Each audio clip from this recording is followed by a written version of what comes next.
Hi birdies! Welcome back to another review. Today we'll be talking about the first book in Anne Bishop's The Black Jewels trilogy. Brace yourself, it gets weird. The first book of the trilogy, The Daughter of the Blood, was published in 1994, and I read it for the first time in 2001 when I was 13. I went to a very nerdy summer camp, and one of my fellow campers recommended the series to me when I told him I liked fantasy novels. About a week or so later, after I read all three books, I sent him a very angry instant message complaining that while parts of it were okay, there were way too many dicks in this series. To his credit, my friend apologized and said he hadn't noticed, probably because he has one. I picked this book up literally 20 years later, fully expecting to hate it with every fiber of my being. It was so bad the first time I read it. It would be even stupider now, obviously. Guys, I'm not gonna lie. I kinda liked it. Wait, I can see you gathering pitchforks. Hear me out. The thing with this series is that the dumb stuff is really, really phenomenally dumb. There are moments and choices made by the author that boggle the mind at how absolutely batshit they are. I am in no way saying that those moments aren't there and that this is a good book. But when you take out the stupid shit, there's actually a pretty good story happening underneath, and it was honestly a little bit annoying how much I found myself enjoying it. This book won awards. A team of people read these and went, yeah, that shit's legit. She wins, damn. And on some level, I kind of agree. It's really hard to find information about the origin of these books because they've been reprinted by several publishers and even placed in an omnibus edition. Anne Bishop's website is hilariously quaint and lacking in personalized content, and she's an extremely prolific author who has put out at least one book every year since her debut in 1998. The Black Jewels are now 3 books out of a 10 set in the same universe, and she has 3 other universes on top of that. She is a very busy, very successful woman. But Daughter of the Blood is just so hilariously stupid sometimes that I can't believe an editor didn't come at her and go, look, this stuff is great, but you should really reconsider the magic cock rings. Oh yes, they go there. Cock rings are a plot point in this book. The dicks aren't just dicks hanging out like dicks do. The dicks are integral to the story in ways that, frankly, have haunted me in a bad way for the past 20 years. Let's start with the characters, because starting with the plot requires me to explain a ton of lore that Bishop doesn't really take the time to explain herself for quite a while. There are 4 main characters, but the main character is never a point of view character in the entire book. First, we have Satan, High Lord of Hell. I will be completely upfront with you here. Satan is the best character in the entire book. He's such a nice, kind, sweet old man that is such a good dad, uncle, grandpa that you just want to hug him and cherish him, and it doesn't even matter that he could basically crush anyone he wants to like a bug just by blinking. Satan is best dad, and you can fucking fight me if you disagree. Satan has 2 living sons, Demon and Lucifer, from different mothers. He wasn't married to either of those mothers, by the way, but his wife at the time was so fucking nasty that I really can't blame him. Lucifer doesn't get much screen time in this book, except to make it apparent that he and Demon have this love-hate thing going on, where Lucifer isn't totally aware that Demon only agrees to shit when the bad guys threaten to hurt Lucifer. Demon gets the most screen time, which is probably why there's so much weird shit. There's also this unmistakable sexual tension between them that really shouldn't be there between half-brothers. Annoyed by his own uneasiness, Lucifer turned to study the luminescent leaves of the firebush nearby. He stiffened when Demon came up behind him, when the long nails whispered over his shoulders, teasing his skin in a lover-like fashion. "Do you want me?" Demon whispered, brushing his lips against Lucifer's neck. "Do you really think your touch makes my pulse race?"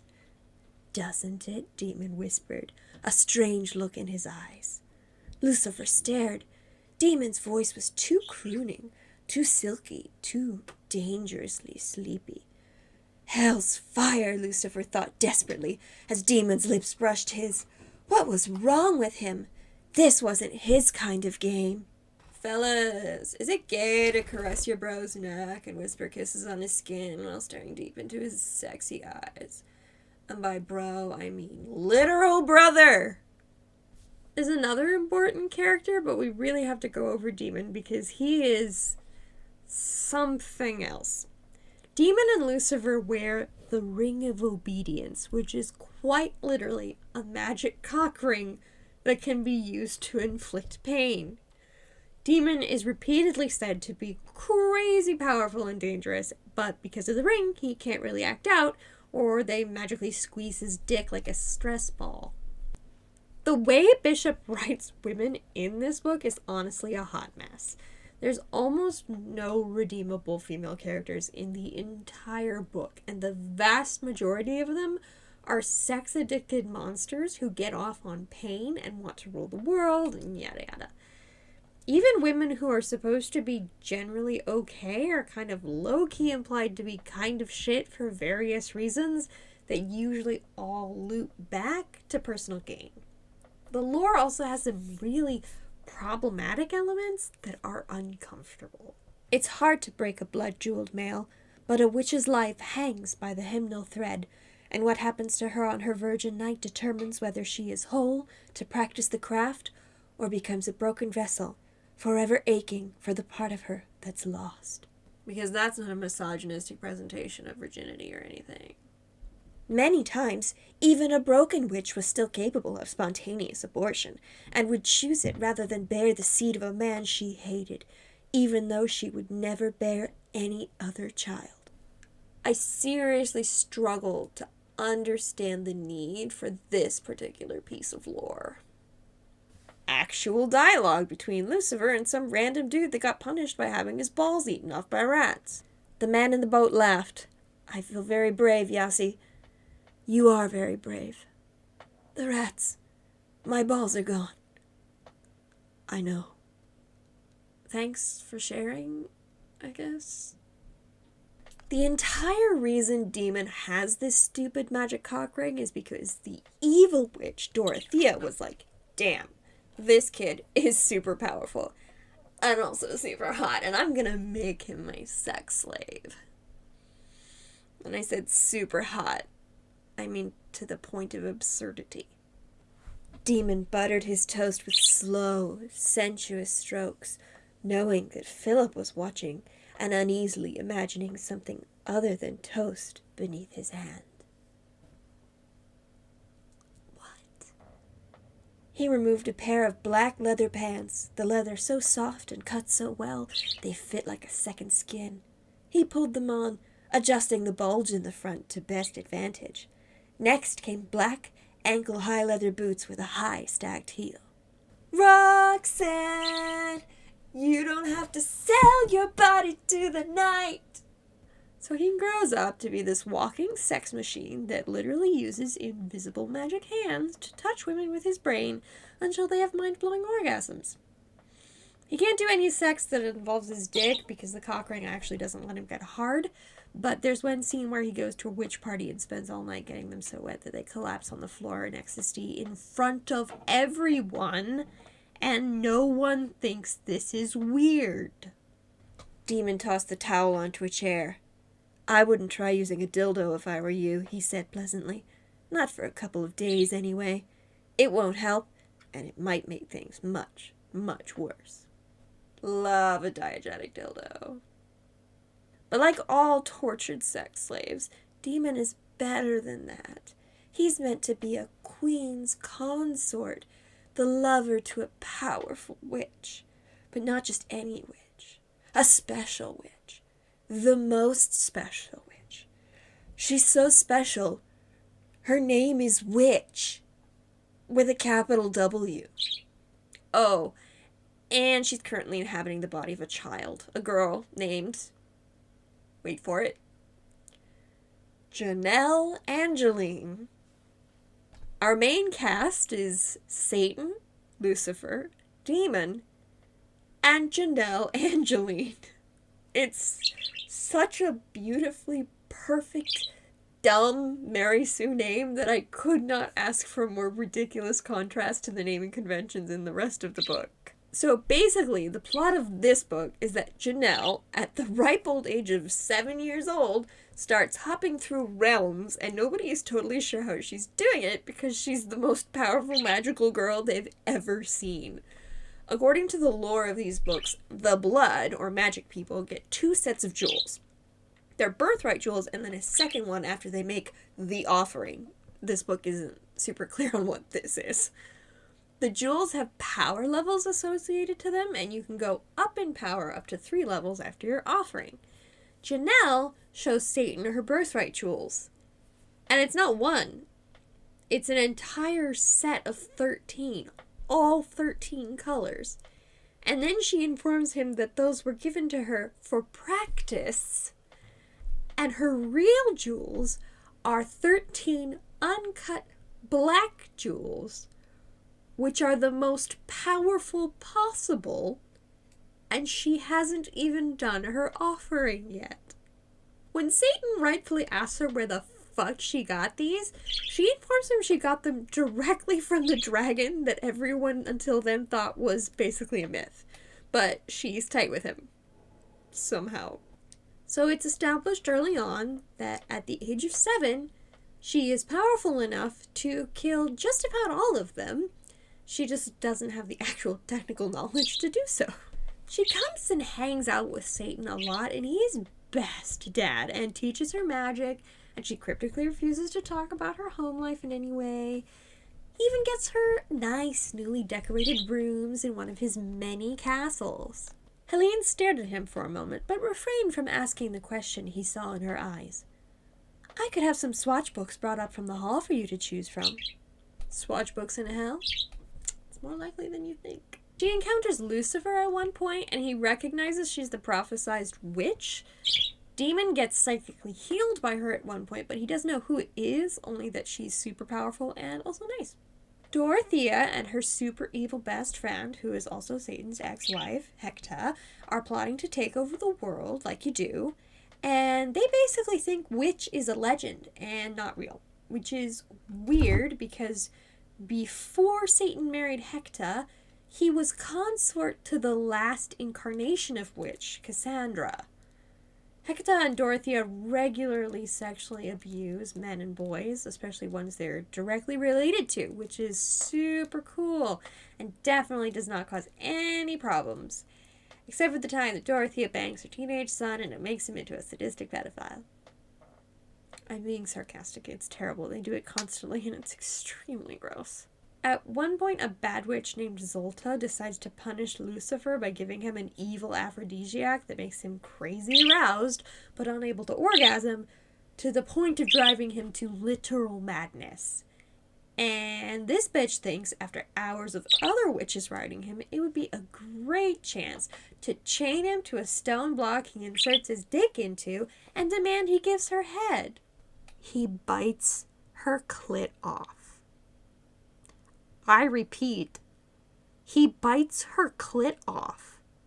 What the fuck? And then the story just kind of leaves things there and moves on? Like this was no big deal? So Janelle is hopping around and being crazy powerful and visiting worlds and talking to dragons and making Satan both adore her and want to lock her into a room for her own safety. Best dad. Then she kind of disappears for a while and they can't find her. And she comes back all skinny and underfed and has learned hatred. Cool, that's not alarming at all. Demon murders a witch named Cornelia that had no importance to the plot other than to get absolutely eviscerated by him, so the Dorothea and the other witches are scared of him and decide to gift him to some random low-ranking witch Alexandra in a boring small city. He goes, and suddenly his blood awakens and he realizes his witch that he is fated to be with as her consort, her lover, is here. And it's Janelle, who's 12.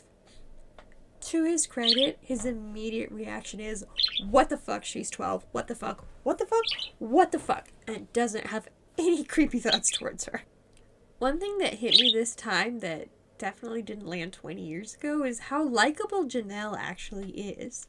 She's a little precocious, but mostly she's a good-natured, sweet kid who likes to play with her friends and do magic. Satan and Demon are both charmed by her and baffled as to why her actual family treats her pretty much like shit. And now I'm going to give a big fat content warning for the rest of this video, because if you thought magic cock rings was bad, you are not ready for the next part.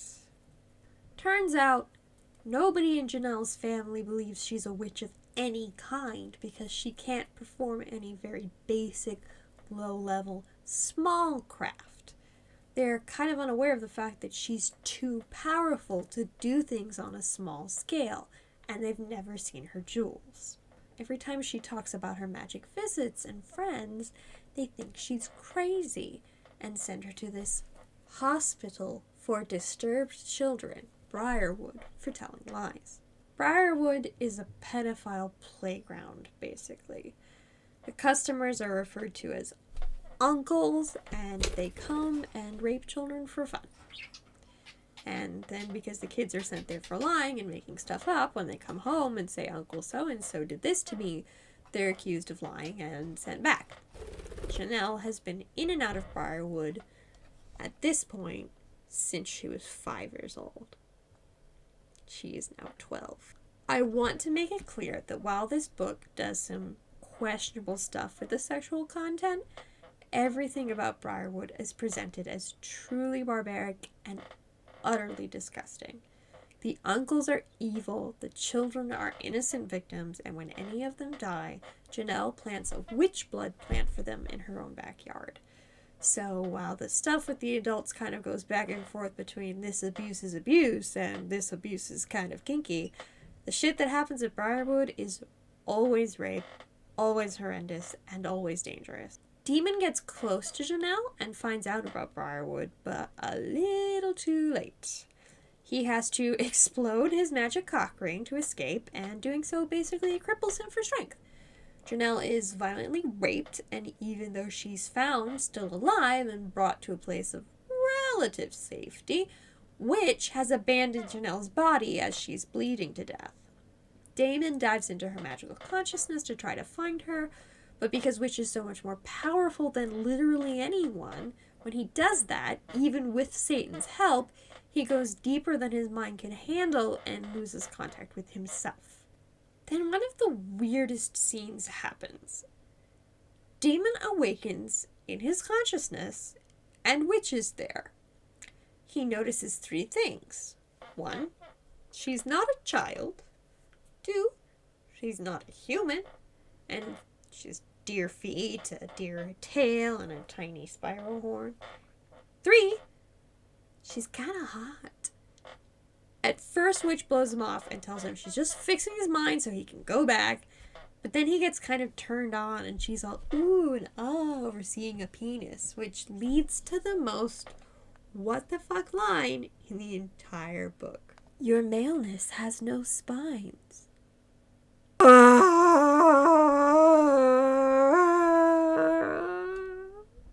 Demon assures her that no part of him has spines and he'd like to show her. She trembled when he licked the tiny spiral horn. Basically, he seduces her until she agrees to heal Janelle's body and come back to it when she's ready. And then the book ends. Okay. This book is deeply flawed. The fact that there are fewer than 5 female characters that aren't evil is worrying, and I'm not sure the follow-up books are going to rectify that. The sex and references to sex are basically never pleasure for the sake of pleasure, and while that's certainly not inherently bad, depending on the story you're trying to tell, it's exhausting. But, taking those things aside, the story is actually kind of engaging. The politics and intrigue are boring, but the relationship between Janelle and Satan and Janelle and Demon are fun and cute and weirdly wholesome. Janelle could easily tip into being a Mary Sue, and I haven't finished the other 2 books yet, so I can't promise she won't. But in the first book, at least, she manages to avoid it. The pacing is actually good, and the actual narrative descriptions are vivid and creative. When I look at those parts, I can see why this book won an award. In some places, it's genuinely good. However, this book is unrelenting in its depiction of sexual violence towards men, towards women, towards children. It's impossible to pretend these parts aren't here, and depending on your level of comfort with this kind of subject matter, it's hard to enjoy this book as even trashy fun when the trashy stuff is so repugnant. I can't enjoy Sexy Demon being sexy because he's literally a victim of child sex trafficking, and that's not fun. The way nearly every woman is a perpetrator of sexualized violence is also difficult to look past. Of the women that are good, one is also a sex worker / assassin. One has lost her mind after being raped. One was the previous incarnation of witch, and one is Janelle's sister, a child who has only been spared Janelle's fate because her family knows she's a witch and values her over Janelle. There's a handful of side characters that are motherly types, but by and large, women in power in these books maintain their power through sexual violence and abuse, and they genuinely seem to enjoy it most of the time. I guess what I'm trying to say is that while I don't remember this book as clearly as I thought I did, the parts I do remember are just as vividly terrible as the first time. I still can't quite recommend anyone read it, just because it's impossible to ignore the sexual violence. But if you're into that, the other stuff is quite good. It's just a matter of how much you can tolerate, I guess. Next up, we will be talking about the second book in the Black Jewels trilogy, which hopefully by the end of this recording I will have finished. I might have even finished the third book, in which case we can maybe talk about those all at the same time. But until then, thank you very much for joining me, and I hope to see you in the next review.